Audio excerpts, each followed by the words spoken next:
Hi guys. අපි අද යමු මගේ ෆාරෝවල apartment එකේ tour එකක්.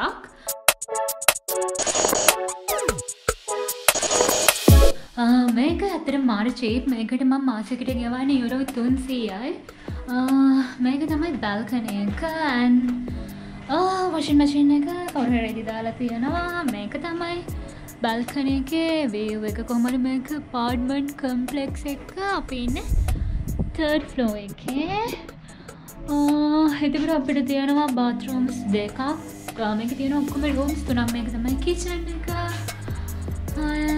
kitchen එක නම් පොඩ්ඩක් පොඩි ඒ වුණාට මේකේ ඔක්කොම තියෙනවා. මේක heater එක නම් වැඩ කරන්නේ නැහැ මේ දවස්වල. අපි ඒකින්ද cold showers තමයි ගන්න.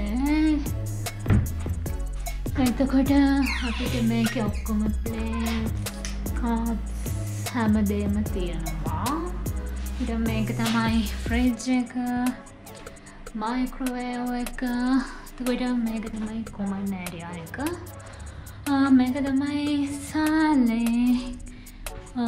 අපිට තියෙනවා dining table එකක්, sofa එකක්, පොඩි TV එකක්. decoration එක මම මේකට මාර කැමතියි. මේකේ rooms තුනක් තියෙනවා. මේක storage room එක.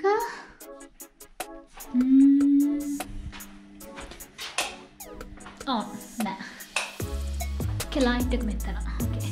මේක තමයි storage room එක. මේකේ තියෙනවා iron board එකක්, ladder එකක්, fans, heater එකක්. මේක නම් වැඩ කරන්නේ නැහැ. vacuum. එතකොට පරණ TV එකක් and මේක තමයි අනිත් දෙන්නගේ room එක. එතකොට අනිත් bathroom එක. මේක තමයි මම use කරන්නේ. අපි එක bathroom එකක් අපිත් එක්ක ඉන්න boyට use කරන්න කිව්වා. ගෑනු ළමයි දෙන්න මේ bathroom එක තමයි use කරන්නේ. මේක third job එකක්. මම මේ කැරිය නෑ. මේක පළවෙනි වතාවට තමයි මමත් දකින්නේ.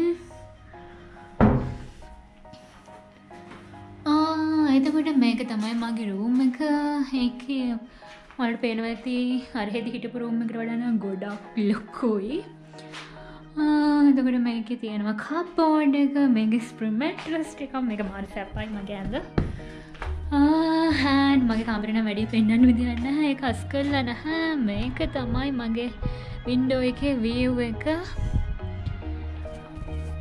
ඉතින් ඔහොම තමයි මගේ ෆාරෝවල room එක. මේක මාර ලාභයි. මොකද මම අර රෙන්ට් වලදී ගෙවුවා යුරෝ 485ක්. මම මෙහි room එකට ගෙවන්නේ මේ apartment එකම අපි තුන්දෙනාත් එක්ක ගත්ත එකම ඩිග්‍රී කරන්නේ අපි තුන්දෙනාම. කොහොම හරි ඔක්කොටම ගියේ යුරෝ 890ක් තුන්දෙනාටම. හැබැයි without bills. අපි දැන් පළවෙනි බිල් එක ආවේ නැහැ. අපේ කොහොම වේද කියලා දන්නේ නැහැ. ඒකින්ද බිල් එක එද්දි නම් මොකද අපි මේ හීටර්ස් නෑ. මෙන්න මේ හීටින් ෆෑන් එකක් තමයි තියෙන්නේ. මොකද මේ අර අනිත් ඊස්ට් යුරෝපියන් කන්ට්‍රීස් වල වගේ සීතල නැහැ. දැන් අපි මේක ෆුල් දාගෙන ඉන්න රැට නැත්තම් මාර සීතල වලට පේනවා. ඇති මේ බිත්තේ ඔක්කොම සුදු පාටයි. එයාලා ඔක්කොම අර ටෙම්පරේචර් එක පිට කරන විදිහට තමයි හදලා තියෙන්නේ. සීතලට ඉන්න විදිහට නෙමෙයි හදලා තියෙන්නේ. බලමු ඉතින් එනර්ජි බිල් එක ආවම මොන වගේ වෙයිද කියලා දන්නේ නැහැ. යුරෝ 30ක් විතර වගේ තමයි යනවා කිව්වේ එනර්ජි වලට. එතකොට ඉන්ටර්නෙට් බිල් එකයි වෝටර් බිල් එකයි ඔක්කොම. එතකොට apartment එකට යුරෝ 300යි. එනර්ජි බිල් එකට යුරෝ 30ක් විතර අපි බලනවා මොනවා වේද කියලා. මොකද අපි මාරු විදිහට hot waterයි fan එකයි පාවිච්චි කරා, microwave එක. බලමු මොකද වෙන්නේ කියලා. එහෙනම් අපි ඊළඟ වීඩියෝ එකෙන් හම්බෙමු. bye.